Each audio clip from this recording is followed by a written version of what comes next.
I've got this task that we're going to try to tackle today. It's just says the project boards are loading slowly. So over here, we've got this concept of different ways that you can see projects. And one of those is in a kanban view. It's loading wicked slow. So a couple of ways that we could look at this is if we go to the network tab and just refresh, we can watch this project board thing happening in the waterfall, and we can see that, well, number one, it's taken forever. And number two, we also have a couple other performance monitoring tools set up here. You'll notice that we have bullet warnings down here in the left. Bullet is a nice gem for catching N+1 queries. We also have Rack Mini Profiler, which is going to be kind of like our main tool today that we're going to use as the metric for driving down this page load time. This is kind of cool. You can drill in and see what is taking all of the time that's on the page. So this is about 11 seconds to load the project boards page. And in here we see there are 1,800 SQL queries at least firing when we load this page. And there's a few happening in the controller. And then there's a bunch happening as we work our way through the rendering of this page. The first thing that I wanted to do was share this blog post called Rails Performance Playbook. This is just stuff that I think about when I'm trying to optimize performance. And so it goes through the back end stuff, some front end stuff. What I wanted to do today was go through the process of optimizing this page and try to get this load time down to something reasonable that we can actually use. So the first thing we want to do is just try to chop off N+1 queries. So let's go take a look at the project boards controller. And in this controller, we have an index action, which is checking to see if there's a status type present. And if there's a status type, then we're going to grab all of the potential statuses, and then we're going to group the projects by that status. That's what gives us these sort of columns. So by default, we're setting up by sales status. So lead, delivered, won, hold. Then there's a bunch of different lost statuses here. If we wanted to go by a different status, so maybe we go by the project status, that will add a query string parameter, and that's going to use different sort of swim lanes or columns for our Kanban view. Again, wicked slow. And really, we're only loading up 373 projects here. So now it's by project status. So unknown, scheduling, color selection, order supply, ready, in progress, touch-ups. This is a bunch of different statuses for the project. That's what's happening here is we have a bunch of statuses. Now, this is where we try to load all of the projects. So we're calling project.kept. This is going to exclude any that were discarded. So we're using the discard gem to sort of do soft deletes. Then we have this includes method, which is good because includes will eagerly load some related objects that we need. And then we're doing some filtering by assignee, by manager, and then by projects. Then we're using that same status type to group projects by that status. Now, one thing that you'll notice is on this page, we don't actually have a button to filter by manager or assignee. And in fact, assignee is a concept we no longer have. So I'm going to just speed stuff up by removing that.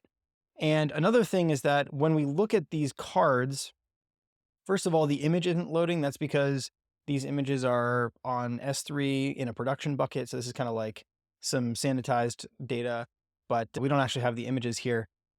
One thing that we can do though is I know that this object that's being rendered here is actually the manager and not the assignee. And we can tell that by looking at the project boards index. So this is the view that's actually rendering.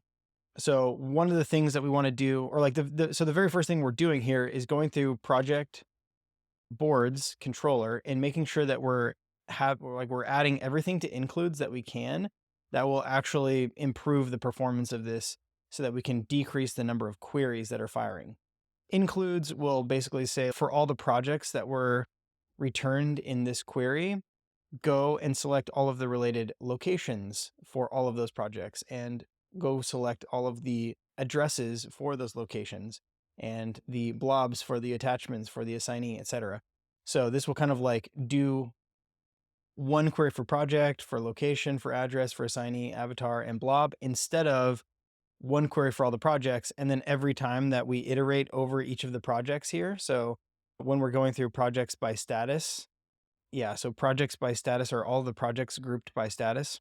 As we're iterating over the projects by status, maybe we call location.address.short So each project belongs to a location, and each location has one address, and an address's short method will print out like a short version of what that address looks like. What we're doing by calling includes is we're eagerly loading all of the location and address objects.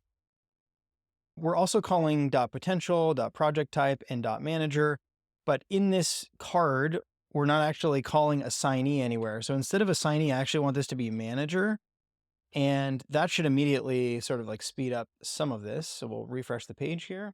Okay, so that chopped off just a couple of SQL queries. So that's getting just ever so slightly better.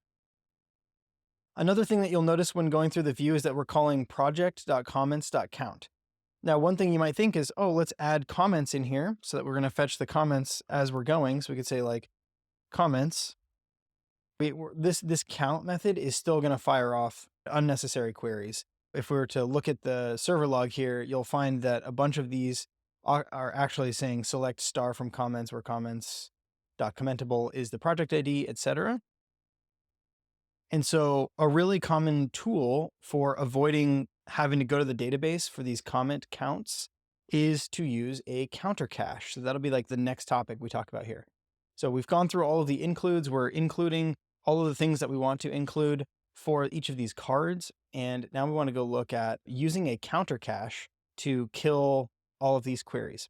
So the way that the counter cache works is we create a column in the database that is purely responsible for holding the count of some related subobject. So we'll say Rails G migration add comments count to projects.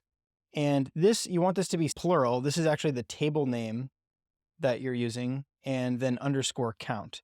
That's like the convention. If you happen to name it something else, there's ways to get around that. But here we'll call it comments count, and it's going to be an integer. Now, when we look at the add comments count to projects migration, we'll say the default is going to be 0, because when you first create a project, there are no comments.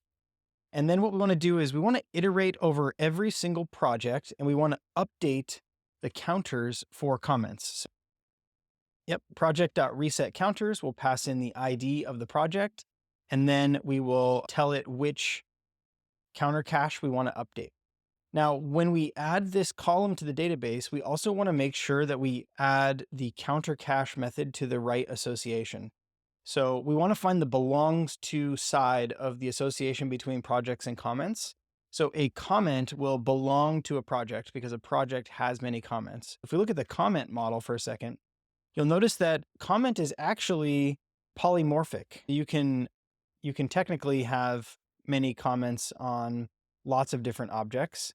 Right now, they're just on projects, so this should be fine. So we're going to say counter cache true on the commentable belongs to association.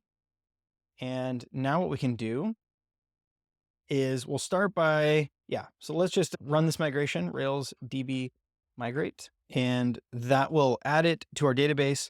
One thing to keep in mind is that if you have a massive number of objects that you're adding the counter cache to, there is a little bit faster way to do this with raw SQL. I like to do it this way. It just is more consistent, and we really don't have that many projects yet, so it's fine even if this was deployed to production. Now, if we look at Rails console and we do project.first.comment count, sorry, that's plural, comments count. Now we get the number 1 back, and if we were to do comments.count, you'll notice that this is actually doing count star from comments, where comments blah, blah, blah. So the first one using the counter cache only does 1 query. The second one using the association and then the count method on the association does 2 queries, because now we're going to get the count for it.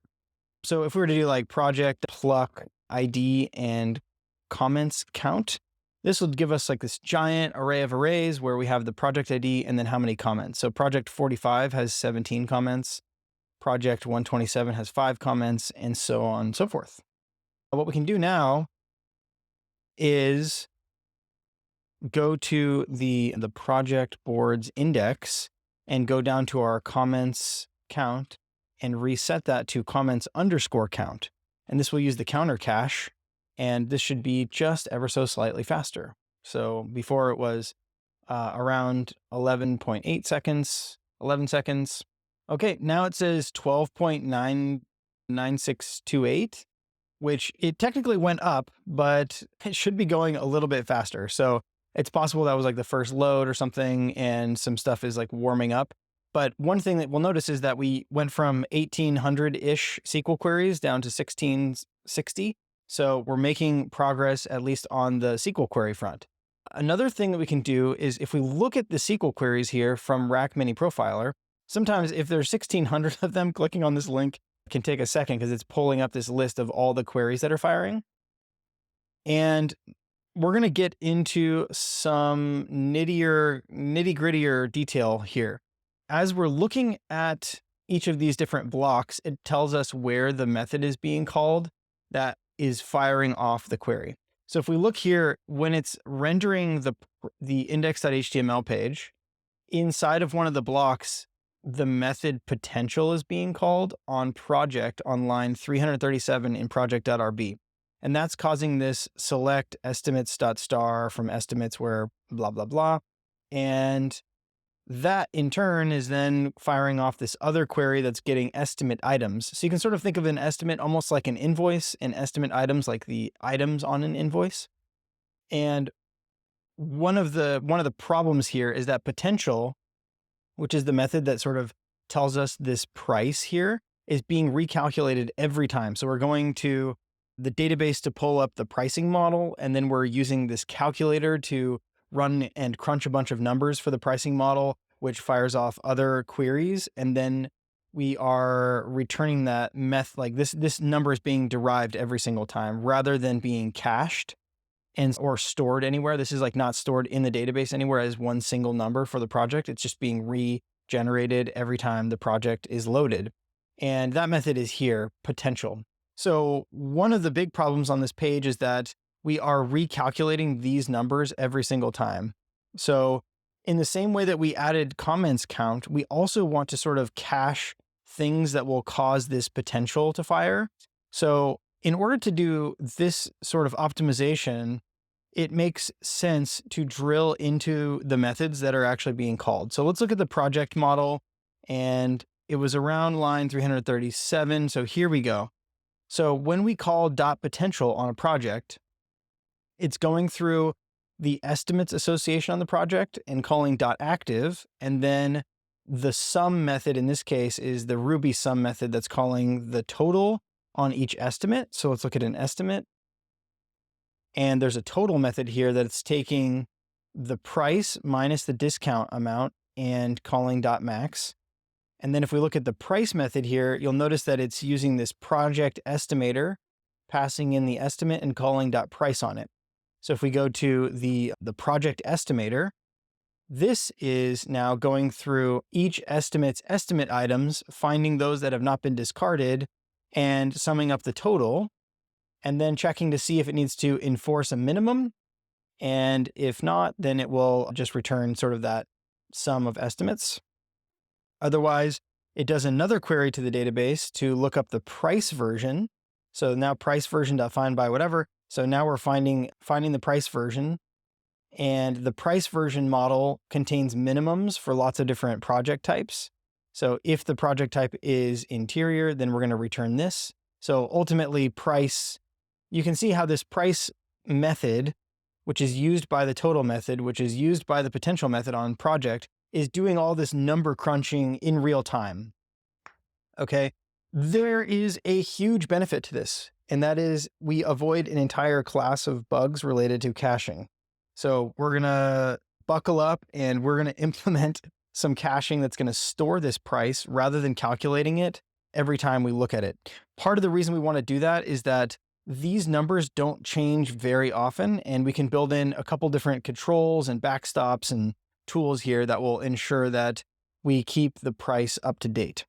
So the way we're going to do this is I'm going to create a new column in the database on estimate for price, and we'll probably also create columns in the database for potential and for revenue, so that we can just store these numbers on the project and we can store these numbers on the estimate. So price is really the only one that we're number crunching every single time on the estimate level. and then revenue and potential. These are the things that are getting surfaced up. One of the benefits of caching the price, revenue, and potential is that we'll be able to write SQL queries in sort of our business analytics or business intelligence tool based on the numbers that are on the project or on the estimate directly. So that'll be really nice for sort of like our growth folks. So let's start with the estimate and make sure that we can update the price correctly. And as the estimate is changed, that stays up to date. So we'll say Rails G migration add price to estimates. Price is an integer. We should never update the price directly. It should always be, or for estimates, it should always be derived. And so there's likely some things that we want to set up and make sure that we're protecting like the setter method and things like that. But for now, we can say this is going to default to 0. And similar to the way that we updated the counter cache for projects, we'll want to go through the estimate and update to make sure that the price matches what we are setting. Now, this method to set the price is going to be pretty common. So on the estimate model itself, I want to add a new method down here called price. And this will say like, it will use the project estimator tool to give us some calculated price back. And if the calculated price does not equal the current price, then we'll say self.price is equal to the calculated price. Okay. Now we want to update the price before save. So before save, we're going to say update the price. Now, you'll notice that inside of the update price method here, we're not actually updating, or we're not saving it to the database anywhere. We're just saying update the price attribute on this model in memory when this method is called. So every time we want to actually update it, we'll have to store it to the database. So we can say estimate.updatePrice.save bang. So update price will use our project calculator to find the price, and then it's going to save it. And once this is stored in the database, we no longer need this price method down here. And we'll just use the price that is stored directly in the database when we're calculating the total or when we're, doing other calculations here based on the price. But this is the one that's quite expensive because the project estimator requires grabbing a bunch of other related objects and doing things on them. Okay, so before save, we want to update the price. This should go through and cache the values for the current estimates. So we can go look at a specific one right now. Oh, we got a pending migration. All right, so let's run the migration. Okay. All right, now let's open up Rails console and see if that worked. We can say estimate.last.price, and that has some price in it, $750. So that seems reasonable. Let's also refresh our page over here and see if there were any significant changes. So now we're going to go from 12 seconds down to 5 seconds. So that was a pretty big jump. Now 6 seconds. Now these numbers here are, we're still having to go through the project and through all the project's estimates, but we're getting much closer. And you can see a more even distribution sort of some of the different pieces here. Our SQL queries are down from 1,800 to less than 500 now. If we take a look at the SQL queries, we still inside of the potential method on project are firing off a query to all of the estimates. And that is something that we can improve on. One way that we can do that is by, our turbo streams are freaking out as they're trying to broadcast updates for all the estimates that we just changed in the migration. Okay, before we go do anything on the project level, let's make sure that our estimate is actually updating and reflecting the changes as they happen. So this estimate right now has dollars. And if we go look at the estimate, it doesn't have any estimate items yet. 750 is the default for this specific type. So we're going to add a new estimate item. And let's say that this is going to cost, $100. Actually, let's make it $1,000. And so we'll say create. And now our estimate should have showed $1,000, but it still shows 750. So like this doesn't add up, right? The amount here, 1,000, does not add up to 750. So this is the kind of bug that you will introduce when you start caching data in these saved columns. So what we need to do in this case is we want to go over to the estimate item. That was the object that we just created. And anytime we save an estimate item, we want to make sure that we're touching the estimate. So touch true will update the updated at column on the estimate. And that sort of like is a way to say anytime the estimate the estimate item is updated, we should also update the related estimate. So this touch method though is not going to fire the after save callback that we have here. So the touch methods don't trigger the same active record callbacks that will fire when you're updating the object directly. So an alternative here is to use the after touch method. And if we're going to do an after touch method, if we were to call update price, that would just, again, update the price in memory, but it wouldn't save it to the database. We need to, again, say save bang. After we're touched, we want to update the price and save. But by adding another estimate item here, yeah, we'll say we want to, I don't know, make another estimate item, this time for $10. When we say create now, by creating this other estimate item, that made it so that it touched the estimate. And after touch on the estimate, it went through and recalculated all of the prices, right? So we're not just adding the price of the one estimate item that was changing. We are fully recalculating the entire estimate and caching the new calculated price. So now this correctly is reflected. So if we were to delete one of these estimate items, if we delete this, then that removed the $10 also. So every time we are like editing or updating the estimate items, that is now flowing to the estimate, which is awesome. So that is going to give us a lot of benefits because now we can query directly based on the price for estimates. But again, that doesn't really solve our problem at this level completely because at the project level, which has many estimates, we are still calling potential. And this potential method is requiring a query. So estimates.active. So active is this scope on estimates that says, find the ones that have not been discarded and where the status is not complete, rejected by the customer, rejected by internal. One of the ways that we can write a query that will give us this data is to use a scope here where we could say, let's make a new project scope that gives us the projects with the active estimates. We could say scope with active estimates is join estimates and then merge with the active scope. So that's a pretty cool, handy little thing. So now we could say something like project.with active estimates first. And if we look at the query, this is actually doing an inner join on estimates. Now, if we were to say, give us the potential, that's still going to fire a second query here because just by joining, we're not actually avoiding that query.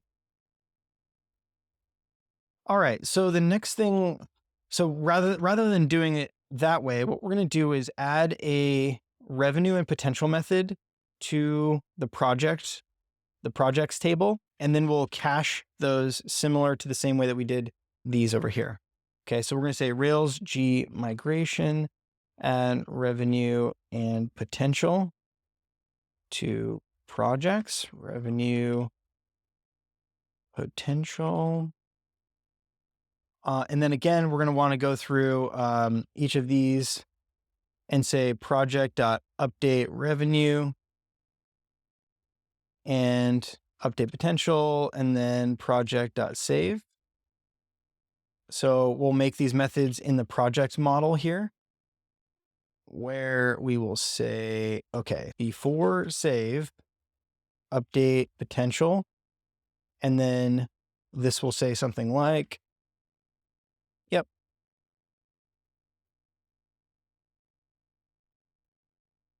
Okay, estimate. So this should be estimates.active.sum total. And then we'll also say update revenue.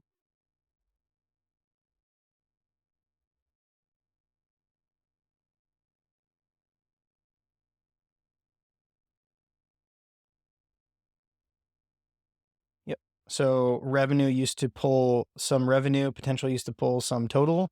And now, before we save the project, every single time we will update the potential and we will update the revenue. And we'll also say after touch, we want to do both. And we're going to say save bang. There are a lot of things that will touch projects. We want to keep track of a pretty solid updated on projects. So a lot of related associations. If you were to add a comment, for example, it will touch a project. If you change an estimate, it will touch a project. So down here, we'll see our project association has touched true already.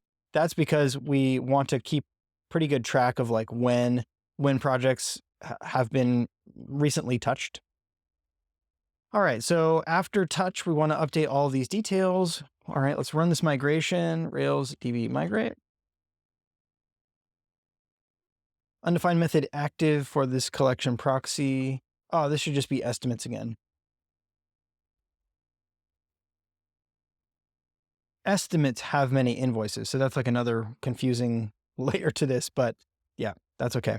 So actually, speaking of that, if we go to the invoice model, belongs to estimate touch true, we want to make sure that when an invoice is changed, that touches an estimate.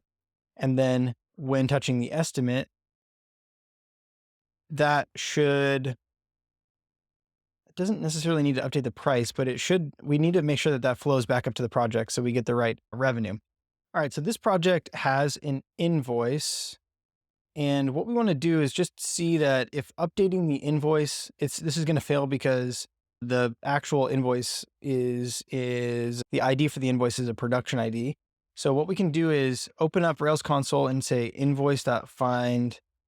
We'll find the one by this ID, and we want to say update the status to draft, I think. And now if we refresh the page here, okay, so now the paid balance is back to 0, so that's good.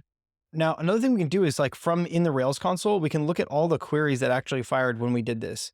So it looked up the invoice by ID. In this case, it was using Chris Oliver's friendly ID method here. Then we looked up the account, we looked up some other things, and ultimately, okay, once we updated the invoice here, that went to touch the project. And so here we see this updated at method being updated on the project, and same with the estimates. So the estimates updated at is also being updated. Now, when those two things were updated, we also see these queries that are firing, which are being used to look up the values that are going to be cached in the database.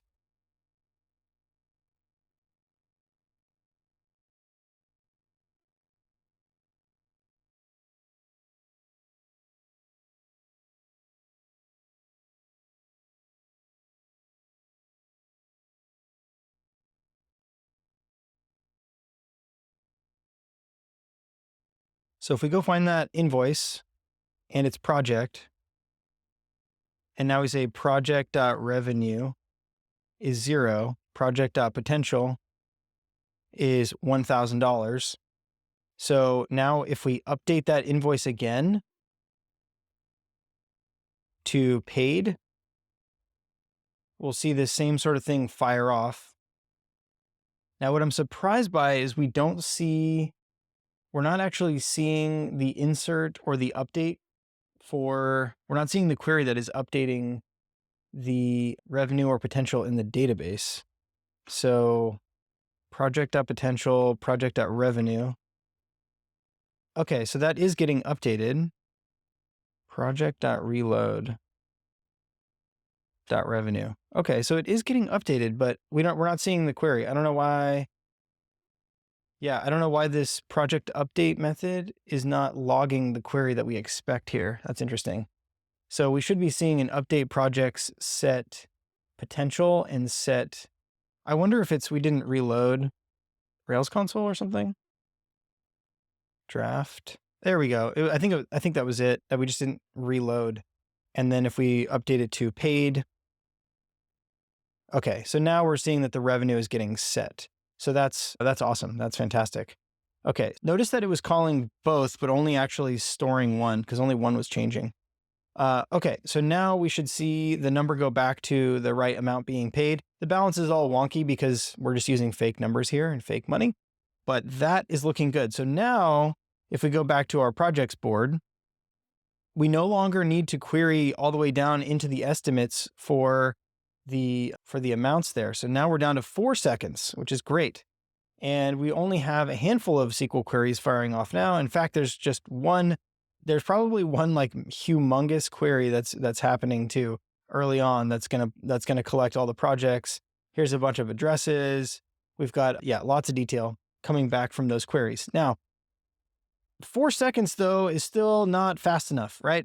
Like 4 seconds is still kind of unacceptable for modern stuff. Okay, 2 seconds, that's getting closer for a big complicated page like this, but we can do better.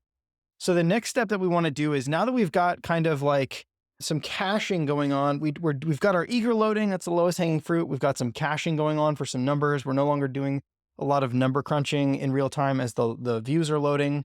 Another type of caching is page action or fragment caching. So let's talk about how we might do that. So from the project boards index.html view, right now we have just like this one giant sort of HTML view where we're iterating over each of the statuses. Again, that's like depending on which status we're using. Then we're iterating over all of the projects by status. In this case, we're sorting in memory by the project's title. That's also kind of slow, so we might be able to improve that. And then all the stuff that's happening inside of this iteration is for each project. Now, when we look at this page, you can kind of tell like each of these cards is sort of a project component. And it's possible that if a project isn't touched for a while and we've kind of like already set up the project, negotiated with the client, and now we're just waiting to hear back or we're waiting to execute on the project, then a lot of these details are not going to change, right? Like the manager is not going to change, project type, these numbers on here, the name of the project, number of comments, etc., probably not going to change. So we can pretty safely cache this card or like one of these cards. And so we're going to use fragment caching to cache this. And so the easiest way that I know to do this is to pull out all of the content of like the stuff that's inside of the iteration block, and we're going to put it into a partial called card.html.arb. And this will have all of the stuff that was previously rendered there. And now what we can do is say we want to render partial of project boards card with the locals of project. And here we can say cached true. Now, sometimes this cached true things works for me. Sometimes it doesn't. I'm not sure. There's some details I am missing and don't fully understand about the cached true bit, but a more like reliable way that I've done it is to use the cache method here. So we can say cache project do, and this is going to use the fragment caching bits from Rails in order to cache this. So then I can remove this cache true thing from here. And as the updated at method on this project changes, so every time the project is touched, that will bust the cache key for this cache and cause us to have a cache miss, which will re-render and actually call the project boards card method each time and get a fresh execution of that partial. If we have a cache hit, meaning that we've already seen that project once, then we should see that cache hit also happen. Okay, so we'll refresh the page here. And right now, the first time that we load the page, you'll see a whole bunch of output in the server log that says write fragment views / project board / index. This index is like a hash of the updated at / project / like the ID of the project and some other stuff, some other like timestamp thing. So all of this, when we see write fragment, that means that it's writing to the cache. Another thing worth mentioning is that when you're in development, you can do bin rails dev : cache to toggle development mode caching. So development mode caching is no longer on. development mode is now caching, and that's also restarting the server. So let's run it one time. That's gonna, or now we are reading from the fragments. So now we're just saying read fragment instead of write fragment because all of these are already cached. So if we refresh the page here, this should be much faster. So now 2 seconds, refresh the page again. Now we're down to half a second. So half a second is not shabby, right? That's not too shabby. 2 seconds. I don't know. There's definitely some more things that we can do here, right? The next sort of performance improvement that we might want to bite off, there's a couple, but one is that we might want to exclude data from the page that's not actually being used. For instance, if projects have been complete for a long time, we want to remove those from the page. Okay, another thing that's happening on this page, now this doesn't matter as much in development because these images are, again, hosted on, they're from production AWS buckets. But if we inspect each of these images right now, you'll see that we have an image with a class and we have a source tag. But one feature that we can take advantage of is lazy loading for these images. If we go over to our application.h or our application.rb file here, we can add lazy load images. So we're going to say config.action view and image loading is lazy. Okay, now if we restart our server,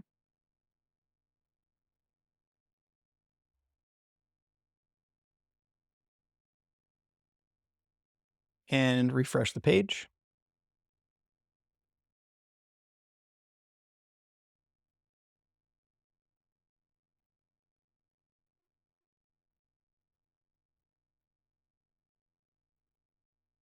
it's not updating because I have my dev cache is on, and so this is actually like this image is cached.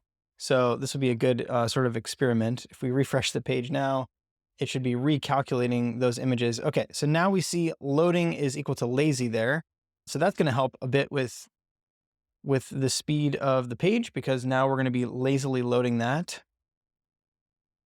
Okay, other little things that you might want to consider is whether or not there's JavaScript running on the page. Like if you have tons and tons of JavaScript, it's going to slow things down. Again, lots of images are going to slow things down. If you can limit and remove bits and pieces from the UI that you don't need, that'll speed things up a bit. Also, you don't want like tons and tons of DOM elements in there. I once maintained a calendar for vacation rental management that was like this giant complex calendar where you could see lots of different dates on these tiny little squares. We were rendering like 100,000 plus elements onto the page, and it just slowed the browser down to a crawl. It just was not meant to do that. So those are some other things to consider. You can also do some pagination or other things, but I'm pretty happy with where this is at right now. I think there might be some other little tweaks and optimizations we do, but going from, I don't know, 12, 13, 14 seconds down to 2 feels pretty good for getting this view into a functional state. That's going to wrap it up. Thanks so much for watching, and we'll see you in the next one.